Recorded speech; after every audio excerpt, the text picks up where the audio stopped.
حضرت عمر بن عاص رضی اللہ سے روایت ہے کہ رسول اللہ صلی اللہ علیہ وآلہ وسلم نے ایک دن خطبہ دیا اور اپنے اس خطبے میں ارشاد فرمایا کہ سن لو اور یاد رکھو کہ دنیا ایک عارضی اور وقتی سودا ہے جو فی الوقت حاضر اور نقد ہے اور اس کی کوئی قدر و قیمت نہیں ہے، اسی لیے اس میں ہر نیک اور بد کا حصہ ہے اور سب اس سے کھاتے ہیں، اور یقین کرو کہ آخرت مقرر وقت پر آنے والی ایک سچی اٹل حقیقت ہے اور سب کچھ قدرت رکھنے والا شہنشاہ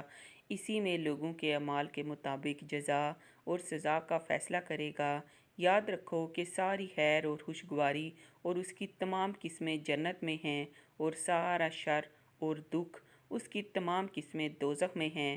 پس خبردار خبردار، جو کچھ کرو اللہ سے ڈرتے ہوئے کرو، اور ہر عمل کے وقت آخرت کے انجام کو پیش نظر رکھو، اور یقین کرو کہ تم اپنے اپنے اعمال کے ساتھ اللہ کے حضور میں پیش کیے جاؤ گے۔ پس جس شخص نے ذرہ برابر کوئی نیکی کی ہوگی وہ اس کو بھی پا لے گا، اور جس نے ذرہ برابر کوئی برائی کی ہوگی وہ اس کو بھی پا لے گا۔